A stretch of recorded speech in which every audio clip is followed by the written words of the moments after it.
বিশ্বনবী দিবসে সারা বিশ্বের মানুষ বিভিন্নভাবে স্মরণ করেন। বাংলার বিভিন্ন প্রান্তে ধর্মীয় অনুষ্ঠানের মাধ্যমে বিশ্ব নবীকে স্মরণ করা হয়।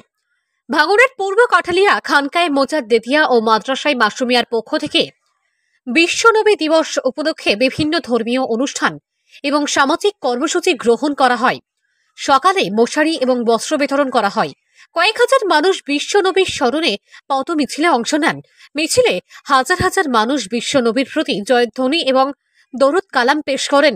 পরে ধর্মীয় সভার আয়োজন করা হয়। সেখানে বক্তব্য রাখেন খানকায়ে মোজাদ্দেদিয়া ও মাদ্রাসায় মাসুমিয়া প্রতিষ্ঠাতা মোজাদ্দেদি আলী জহুর। বস্ত্র বিতরণে উপস্থিত ছিলেন ভোগালী 2 গ্রাম পঞ্চায়েতের প্রাক্তন প্রধান মোদাচ্ছের হোসেন, ডক্টর আহমদুল্লাহ সাদ্দাম, সমাজসেবী ফজলুর রহমান মুন্না, বিশিষ্ট ব্যক্তিবর্গ। খানকা মোজাদ্দেদিয়া শরীফ যেভাবে দ্রুত সাধারণ মানুষের জন্য কাজ করছে এবং আগামী দিনে উজ্জ্বল ভবিষ্যৎ এবং আরও এগিয়ে যাবে, এটুকু বলতে পারি।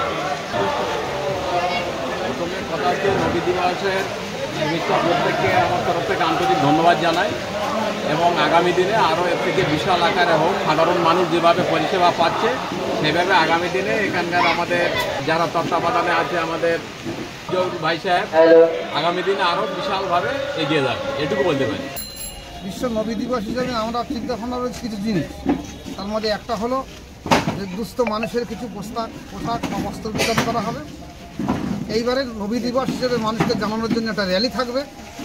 এরপর কিছু আলোচনা থাকবে নবী সাল্লাল্লাহু রেসালা বা দিন সম্পর্কে।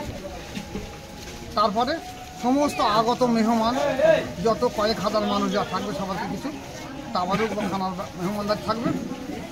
তারপর দোয়া খায় বিশ্বের শান্তির জন্য সমস্ত মানুষ যেন সৌভাগ্যের মধ্যে ফিরে আসুক, মানুষ ভালো হোক, মানুষ সুখী হোক, মানুষ খুশি হোক। এই বার্তা যে আগে রাসূল পাক সাল্লাল্লাহু আলাইহি ওয়াসাল্লামের আজ আগমন বার্তা 12 রবিউল আউয়াল, সেই বার্তাটা আমরা মানুষের কাছে পৌঁছে দিচ্ছি, যেটা মানুষ ভুলে গেছে সেটা জানিয়ে দিচ্ছে। 12 রবিউল আউয়াল একটা শান্তির বার্তা, রাসূল পাক সাল্লাল্লাহু আলাইহি ওয়াসাল্লামের মূল দিন সেই 12 রবিউল আউয়াল চালু হোক। যার জন্য আমরা দেখেছি এখন রাস্তাতে আসার সময় বহু হিন্দু মূর্তি আজকে যাচ্ছে, কিন্তু তাদের কিছু করতে না, আমাদের ছেলেরাই সরিয়ে দিয়েছে।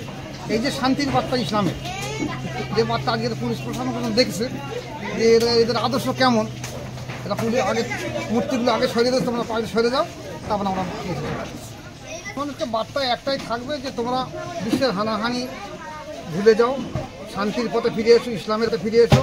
ইসলামই একটা মূল শান্তির জায়গা, এছাড়া মানুষের বাঁচার রাস্তা নেই। আদর্শ বর্তমানে একদম চলছে না। যদি চলতো তাহলে বাংলাদেশের অবস্থা কেমন হয়েছে, বিশ্বের হানাহানি এত হচ্ছে কেমন? রাসূল পাক সাল্লাল্লাহু আলাইহি ওয়াসাল্লাম সেই আদর্শ থেকে মানুষ সরে গেছে বলে আজ বিশ্বের হানাহানি। যদি থাকতো তাহলে হানাহানি থাকতো না, বিশ্বের শান্তির বার্তা থাকতো।